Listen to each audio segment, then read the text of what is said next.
time. Oh, oh, oh, oh, oh, oh. There will be a time. Oh, oh, oh, oh, oh, oh. There will be a time.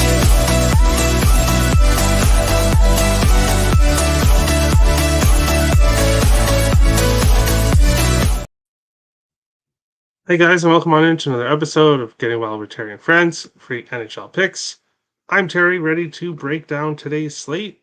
And we have a pretty nice slate on this Tuesday. Only 8 games, but pretty good matchups to talk about.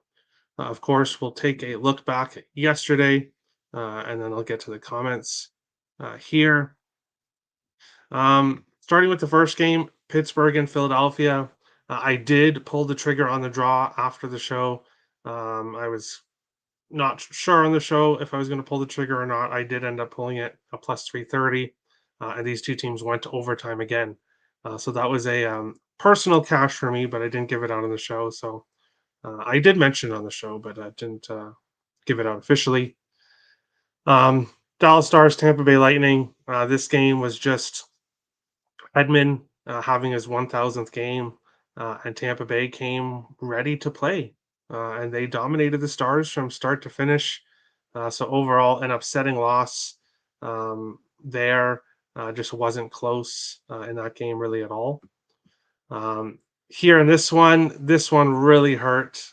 This was the rough game of the night. The Hurricanes, with 42 shots on goal, were only able to score 1 goal against Laurent Brossoit. And unfortunately, Svechnikov did not get a point. And then Cole Perfetti, the Winnipeg was only able to score 2 goals themselves. And of course, it was the top line in both, and Perfetti's point streak comes to an end. So overall, an upsetting loss where things should have been so much different in this game. But they didn't. That's how it goes. This game, Seattle and Montreal, was a pass for me. I did say that I really did lean with Montreal if I was going to do anything at all. But of course, I stayed off. Montreal wins 4-2 in this game. And then we get to the game which saved my night. And that was the Arizona Coyotes, who defeated the sixth straight Stanley Cup winner over the last 5 years, beating Washington. And it wasn't close. It was not a close game. And Michael Carcone, scored plus 450 in the first period. He was the second person to score in a 5-goal first period. And when you're on a team's money line and they score 5 in the first period, you're probably in for a good night. And of course, cashing these 2 plays definitely saved my night. But this one here, St. Louis Blues, Vegas Golden Knights, a 2-1 win for the Blues in overtime. Unfortunately, Neighbors did not get a point. So overall, not the best day yesterday. But looking at today's slate, there's a lot that I like on today's slate. So we'll definitely get to it. We'll jump into the chat because we have a lively chat so far today. Hello, says Wendell Fishing. Hello, how's it going? That Blues versus Vegas Golden Knights game was awful to watch. Yeah. I did not watch it, but seeing a 2-1 game in overtime, I can imagine.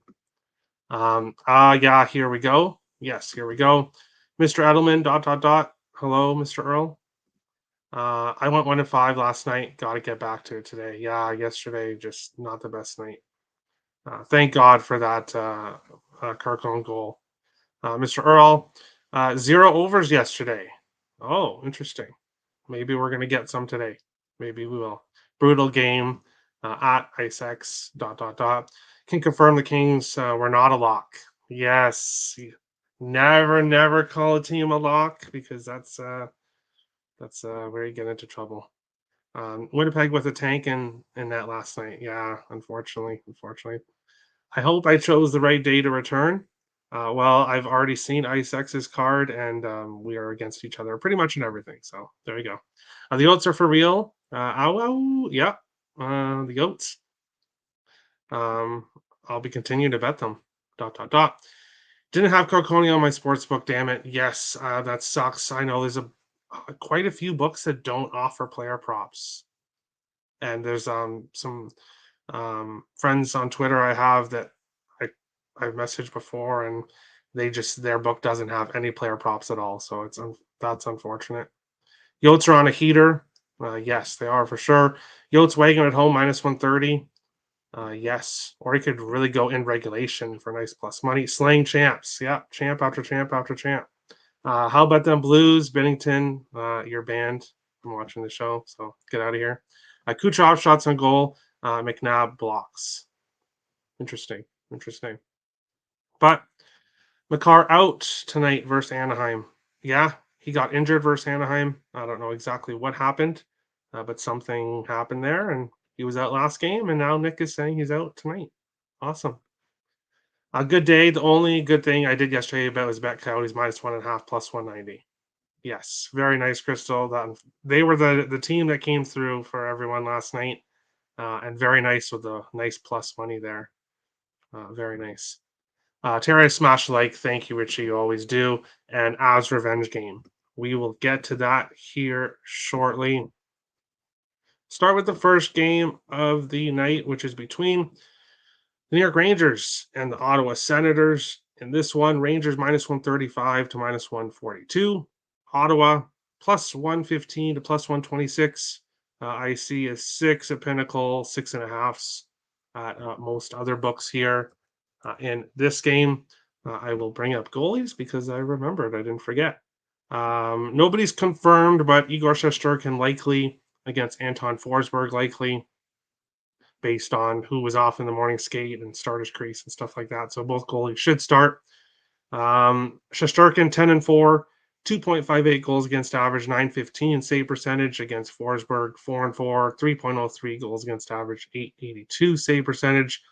Forsberg is coming off his best game of the season, 39 save shutout against the Seattle Kraken, and now he gets to face this Rangers team. And looking at player props in this one, players for Ottawa that are on streaks, there are none. There are none. Um, the best player is Batherson, who has a point in 3 of his last 5 games. That's the best. Overall, Ottawa is just struggling for this Rangers team. Mika Zibanejad, 7 straight games with a point. Panarin and Trocheck both have a point in 4 of their last 5. Panarin shots on goal. He has at least 3 shots on goal in 5 straight games in 12 of his last 14. So it's really the big guns who are playing well for the Rangers. And I'll take the Rangers in regulation here at plus 123 against the Senators. Yes, the San Jose Sharks, which we'll get to in a bit, gave the Rangers a fight in the last game, but the Rangers still won in regulation. 8-2 in their last 10. Their last 5 wins have all been in regulation. They've won by 2 or more in 4 of their last 5.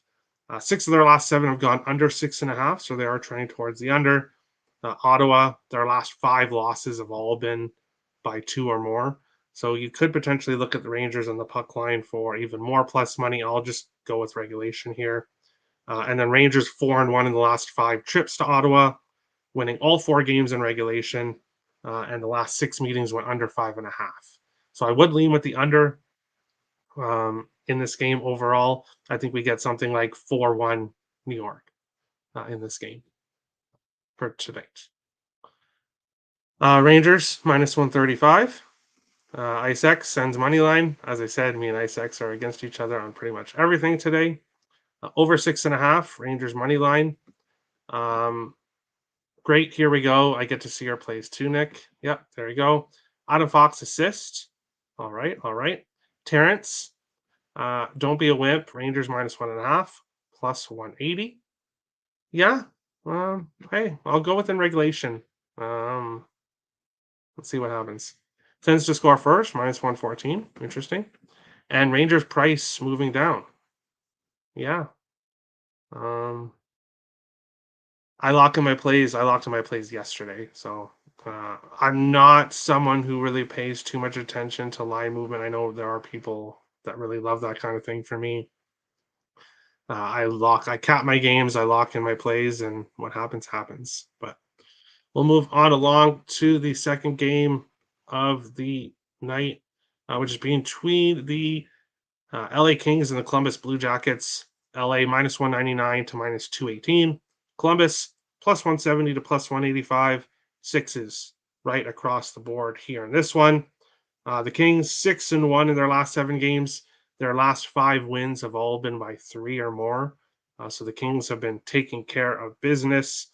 The Blue Jackets they won 4 of their last 7, so 4-3 in their last 7. The Kings 3-0-1 in the last 4 meetings. The last 3 meetings in Columbus have all gone to overtime, which is something that's kind of interesting. And while I do lean with the Kings on the puck line here in this one, um, I don't know. Something just tells me that I would rather use the money line as a parlay piece in this one. So for the first time of the season, if you've looked at the thumbnail for the videos, I have same game parlay list in there, and I haven't really been giving out same game parlays yet, but that is going to change. The best book is Bet365 for same game parlays. I don't know of many other books that allow you to do points in a same game parlay, but if your book does offer it, for me tonight, Kings money line, Byfield to get a point, and Kopitar to get a point. They both play on the top line together, and they are two of the hottest Kings players right now. They both have a point in 10 of their last 13 games. Trevor Moore has a point in 4 of his last 5, so he would be someone else to look at. But I'm going for the plus 230 here in this same game parlay for tonight.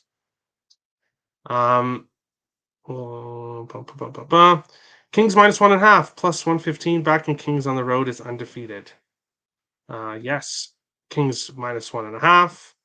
Kings minus 1.5. I don't know. I don't know. I don't know. My gut's telling me Kings win by 1. So we'll see. We'll see if that happens. DK gives you no sweat. I know DraftKings allows you to do same game parlays, but not player points for hockey. It would have to be goal or goals. I think that's all they offer. Byfield plus 300 to score. I can see that. Kings are nothing, and mixed passing. Yeah. Hey, the Kings should win this game by margin. They should win this game by margin. But just coming off that win against Colorado, a team that's dominated them for a long time, they just came off that big win. Now they're traveling to Columbus, a team that they could potentially look past. I could just see this game being close. But obviously, I hope the Kings win in a rout. So we'll see what happens here in this one. Moving along to our next game, and we've got a lot of injury news here in this one. Detroit Red Wings, Buffalo Sabres. Detroit currently minus 125. I'll refresh and see. Nope, minus 125 to minus 130. Buffalo plus 105 to plus 113. 6.5s right across the board here in this game. Of course, I forgot to mention starting goalies in the last game. Let me find it here. It looks like it'll be Phoenix Copley against Merzlikins. Copley 3-0-2 in the season, 3.04 goals against average, 868 save percentage. Merzlikins 6-8-3, 3.04 goals against average, 911 save percentage. So seeing that Copley is going to be in net, that makes me feel even more like this is going to be a 1-goal game, but we'll see what happens there. Moving on to this game, Alex Lyon will be in net for Detroit. He's 3-1 with a 1.26 goals against average, 958 save percentage. He has been amazing in his 4 games for the Detroit Red Wings. Eric Comrie will start for the Buffalo Sabres because Ukko-Pekka Luukkonen is sick. So Comrie will start. He is 1-4 with a 3.99 goals against average and an 864 save percentage. So there's a reason why he has not been starting that many games this season for the Sabres. Sabres will be getting Tage Thompson back in this game. So that is the good news. The bad news is they will not have Jordan Greenway. They will not have Alex Tuck. And Rasmus Dahlin left practice early because he is dealing with some kind of injury or illness as well. It does sound like he will play tonight, but it doesn't sound like he'll be 100%. So goaltending advantage with Detroit. When we look at what these two teams have been doing recently, Detroit has won 5 of their last 6 games. They've gone under 6.5 in 5 of their last 7. Buffalo 3-7-1 in their last 11. They've gone over 6.5 in 4 of their last 7 games. Buffalo has won the last 4 meetings between these two teams, and 6 of the last 10 have gone to overtime. So this has been a very heavy overtime series, and the last 4 meetings have all been high-scoring games. But for me, it's the Red Wings on the money line here. We have the hot team with the hot goalie. Of course, I did lock this in yesterday. Now to hear all the injury news. Yes, it's great. Tage Thompson is back, but you're losing guys as well. And yeah, just give me Detroit here in this one. We'll jump up here. Dun, dun, dun, dun, dun. Oh, I didn't know. Thank you. Yeah, no problem. They only allow goal. And that's the bet when it comes to same game parlays. If you can get Bet365, they are the best for same game parlays. Tage Thompson is back. Yeah, a little bit of good news for the Sabres. Over 6.5, no interest in the side. My brain exploded seeing injury news. A lot of injury news. Yes. Sabres money line, faster puck moving team. Yeah, we'll see. We'll see. Copley versus Merzlikins. Yep. Sabres snap losing streak today. I'll use Terry stat. Use a Terry stat. Yeah, Sabres are 4-0 last 4 against Detroit. Yes, and definitely they've played worse Detroit teams. This is the best Detroit team we've seen in any of those meetings. Sabres worse than last year. Ouch. Yeah, Sabres. The word I want to use is pathetic with the Sabres. I've used it already this season. I'm not a fan of the Sabres team whatsoever this year. Sabres money line. I disagree. Detroit and Buffalo both as consistent as a sinusoidal wave. There you go. Detroit has been consistent lately, though, winning 5 of their last 6. So they've been more consistent. I saw Craig Anderson had pads on today. Yeah, because there was nobody else for them to practice with because UPL got hurt. DeBrincat goal. I could see it. And yeah, there you go. Buffalo should trade for Bennington. And then they will be fighting Chicago for the first overall pick. I'll take an overtime here, probably. JJ anytime goal. Yeah, he started to cool down. A lot of the Buffalo Sabres players have started to cool down. 2 or 3 games in a row not getting anything. So no players for me for Buffalo today, player prop wise. For Detroit, it's the 3 big guns. Raymond has a point in 8 of his last 9. Larkin a point in 4 straight, and DeBrincat a point in 7 of his last 9. So those who players I'd look at. Always, okay. Sabres money line, I fade Cappers. Hello, I fade Cappers. I fade Cappers, yes, Sabres today. There you go. I fade Cappers. Tim Earl is also a Capper, and he's on the Sabres. So what are you going to do there? Owen Power plus 800 for a goal. There you go. L word alert. Just kidding. Just kidding. No. Detroit over 3.5 team total. That's interesting. I could get for that. Skinner. Yeah, we'll see. Is that your alternate account, Tim? Sabres money line. Let's go, boys. Hello, Real Deal Prime. Isn't Kane playing tonight? No. He's practicing, but he's not quite there yet. My bad. LMAO, Tim Earl. Detroit's penalty kill is suspect. Yeah.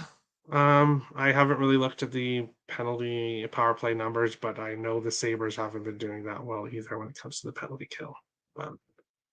Going on to our next game here, and a lot of people are going to know what I'm doing in this one. San Jose Sharks, New York Islanders. The Sharks plus 240 to plus 279. The Islanders minus 300 to minus 310.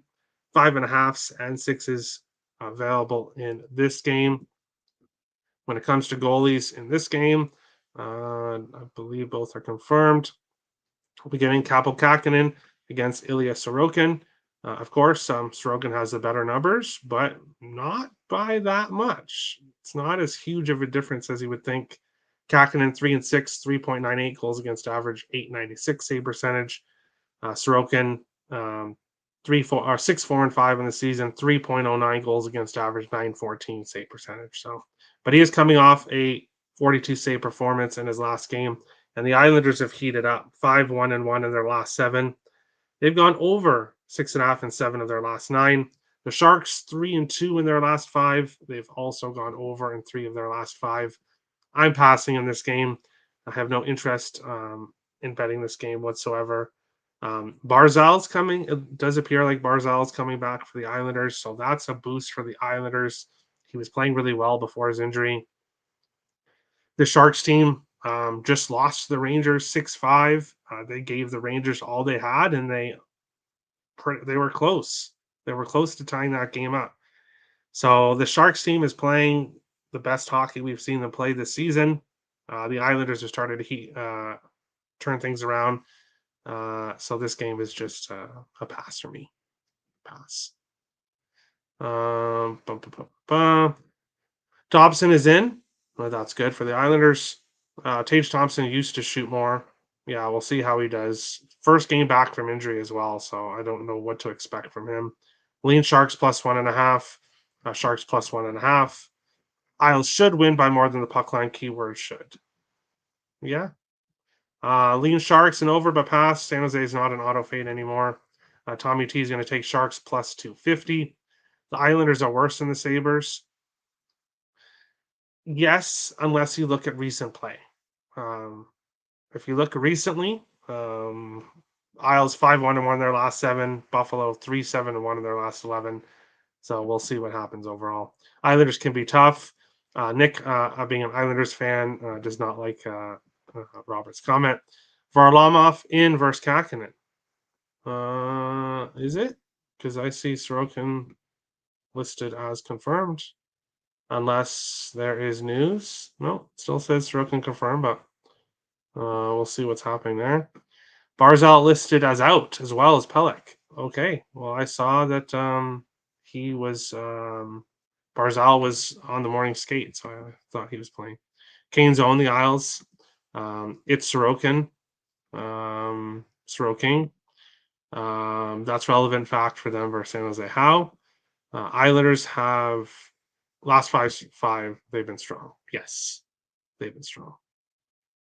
But we'll move on to the next game here, which is between the Nashville Predators and the Chicago Blackhawks. Nashville minus 179 to minus 185. Chicago plus 150 to plus 167. 6s and 6.5s available here in this game. It will be Soderblom for Chicago against UC Saros. Soderblom has 1 win in his last 9 appearances. 3.71 goals against average, 883 save percentage in 11 games this season. He's not been playing well. Saros has been struggling lately as well, so neither goaltender is playing all that well right now. Nashville are 7-2 in their last 9.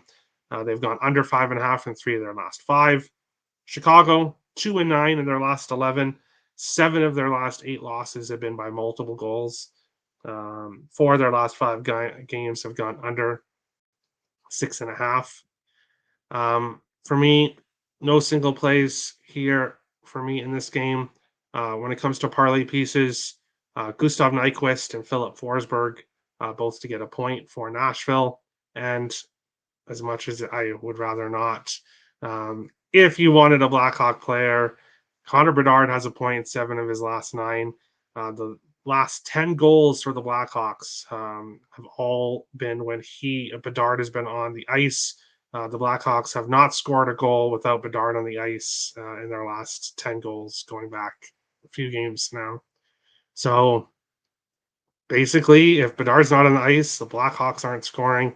I would lean with Nashville as well. They're 6-1 in the last 7 meetings between the teams, and they've covered the puck line in 4 of the last 5. So they've dominated the Blackhawks in recent years. Blackhawks team total over 2.5, and you lean on the over as well. All right. Man, I really want to take this game, but pass. I wanted Hawks. All right. Preds -1.5, plus 135. If Barzal plays and Dobson, I'm not laying San Jose and will pass. All right. Preds money line -180. Parlay that. Yeah, that's where I would probably go for a side. Bedard for MVP, no. Brock Faber for Calder. And as much as I've been mentioning Rossi, Brock Faber is moving up the charts when it comes to potentially winning the Calder. Just being a defenseman, I think, just is gonna probably hurt him there. But starting to get some power play time, we'll see what happens with him. But that's a great segue into our next game, which is between the Minnesota Wild and the Calgary Flames. Minnesota -110 to -120. Calgary -105 to +102. 6s and 6.5s available here in this game. And as I mentioned on previous shows, what I was going to be doing with Minnesota is my favorite thing to do with Minnesota, and that is just continue to back them. Give me Wild money line -110, and surprisingly only around +100, unless it's moved since then. I was kind of expecting a better price than against Chicago for Marco Rossi to get a point here. Let me see. Yeah, it's +100 everywhere. So I was actually expecting a better price, but maybe the books know. Marco Rossi over half a point, +100. He has a point in 6 of his last 8 games. Matt Zuccarello has a point in 9 straight games, 12 of his last 13. And of course, Kirill Kaprizov has a goal in 4 of his last 5. Jacob Markstrom took a puck off the hand in practice yesterday, a unprotected part of the hand. So he is out week to week now with an injury. Daniel Vladar is confirmed to start in this game. 4-2-1 with a 3.2 goals against average, 883 save percentage. Philip Gustafson, numbers still look awful, but 4-6-2, 3.46 goals against average, 891 save percentage. However, as I said on the last 2 or 3 shows, you have to completely throw out the stats for Minnesota previous to the last 3 games because as much as I would rather it not be the case, it does appear like this team quit on Dean Evison. And I don't like the fact that the team I cheer for quit on a coach. You should always play your best. But we've seen a completely different team, both goaltenders, both top pairs defensemen, all 4 lines when it comes to forwards have all played so much better the last 3 games for the Wild. So completely different team prior to John Hines coming in, who has changed not a whole lot when it comes to the way the Wild play, except offensively, he's trying to play with more speed. And of course, that has worked out wonderful. And I think that's all I wanted to say about this game. We'll jump back into the chat. Dun, dun, dun, dun, dun. Of course, Addison starts playing better. I don't know about that. Vladar net for Calgary. Yes, it is. First time in a long time. Nick is going to be back in the Wild. Wild money line and team total over 3.5. I told Nick he better not jinx the Wild. Ice X, as I said, is against me on everything. He's on Flames today. iFade Cappers is taking Calgary Flames money line and Marco Rossi under half a point. All right. Wild -1.5 plus 200. Marcus Johansson should get traded. Yes, I completely agree with that. Couldn't agree more. I had a 2-leg anytime goal, Carcone and March +110 to win 1,000, and March was a no-show. Yeah, Dallas just did not play well. unless you're talking about Marchessault from Vegas. Wild 70% penalty kill. Yes. Horrible penalty kill, but most of that was with Dean Evason. 10 of the last 11 penalty kills since changing the coach, the Wild have killed. So that has gotten a lot better as well. Vegas, Marchessault. Yeah. Yeah, that was a tough game. But we'll move on along to our next game. Somebody asked earlier, could this be a revenge? I believe it was IceX asked, could this be a revenge game for the Avalanche here? There we go. Anaheim plus 250 to plus 269. Colorado minus 290 to minus 350. 6.5s right across the board here in this game. And Colorado, 1-2 in their last three on a 3-game losing streak since facing this Ducks team. 6 of their last 10 games have gone over 6.5. Anaheim, 1-8 in their last 9 games. Their last game being their win against this Colorado team. 5 of their last 6 games have gone over 6.5. Colorado has dominated this series 10-1-1 in the last 12 meetings, and 4 of the last 5 games have gone over 6.5. And that's where I'm going in this game is the over. I'm going to take the over and expect some goals in this one. Both meetings have gone over this year, and I do expect a pissed off Colorado team in this one. And if you have a pissed off Colorado team, they should be able to score some goals here against. It's projected to be John Gibson, 5-10 on the season, 2.8 goals against average, 906 save percentage, who has slightly better numbers than Georgiev, who's likely 2.9 goals against average, 898 save percentage, 13-6-1 on the year. I think both teams can score in this one. I think we see goals on both sides. For Anaheim Ducks, Frank Vetrano now has a point in 5 of his last 6 games. He is the best Ducks player as of recently. And for Colorado, no big surprise, McKinnon and Rantanen, they both have assists in 7, or McKinnon has an assist in 7 of his last 8, 12 of his last 14 games, and Mikko Rantanen has an assist in 5 straight games and 10 of his last 14. Of course, if you're looking for parlay pieces, the point props are like minus 500 or worse. So I would look at the assist prop because they've been assisting a lot more recently. Colorado, most dangerous at home, especially after losses. Yeah, I think we're going to get a pissed off Avs team here. Pass, and we'll be passing on future Avs or past sisters of the poor teams, aka it's the Duck Sharks. Oh, all right, there we go. Avs look terrible in LA. Give me the Ducks plus 240. And that's why I would take the Avalanche. It's because they look terrible against LA. Do we see them playing horrible 2 games in a row? Makar is out, according to Nicholas Earl. So pass. I fade Cappers is fading me again under 6.5. All right. Colorado has no depth. I'm not exactly sure. They're very top heavy, but I wouldn't say no depth. I wouldn't say that. But we'll move on to a very interesting game, our final game of the night, which is between the New Jersey Devils and the Vancouver Canucks. New Jersey minus 101 to minus 110. Vancouver minus 109 to minus 115. Sevens right across the board. Now, we did see some 6.5s when the game opened. Now we're seeing all 7s here. New Jersey has won 3 of their last 4 games. Of course, their last game being a loss to the San Jose Sharks. 4 straight games have gone over 6.5 for New Jersey. Vancouver, 4-5 in their last 9. So winning some, losing some.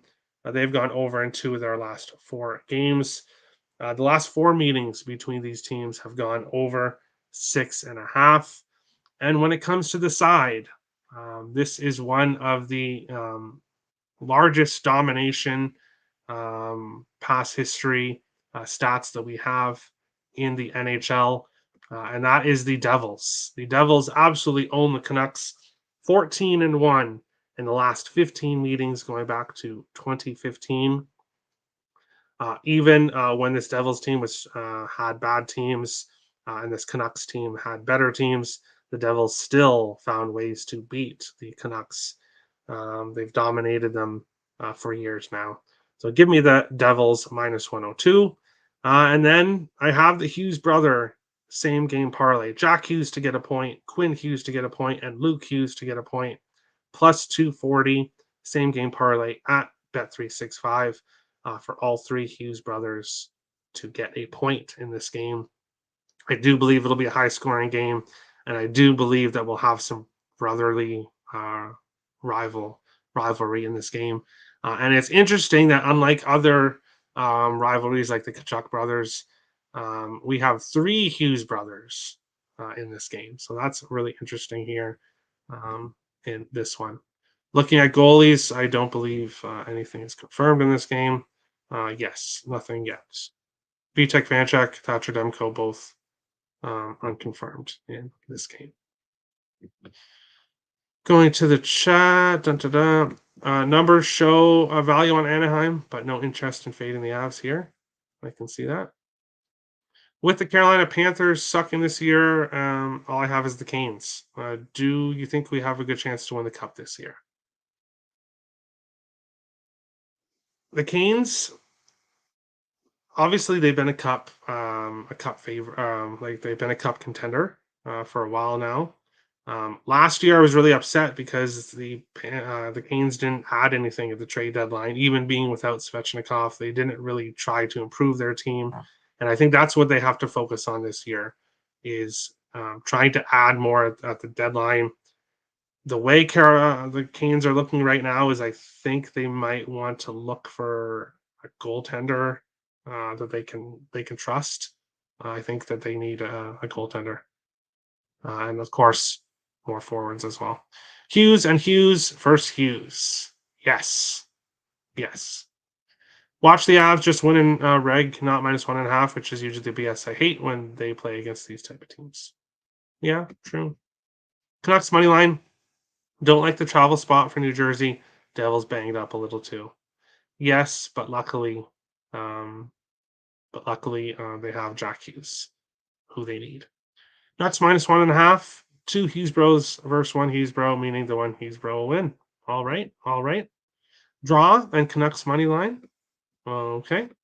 I fade cappers is fading me only. So I guess I'm the only capper that matters to him. Everyone else in the chat, I guess, doesn't matter. That's fine. Today, Tuesday, should be to Smith. Interesting. Devils can't keep the puck out of the net. Yes, they have had issues there. No, Canes are second round team ceiling. The Canes have the team if they make some improvements. It's not a whole lot of improvements. They're just a few pieces away from being able to be a contender, I think. But that's my opinion. Thank you, everyone, for watching. Even if you're fading all my plays, feel free to go ahead and do that. But hit the like and subscribe button. And we'll see you on other shows. Best of luck to everybody today, and we'll see you again tomorrow on another show. Best of luck, guys.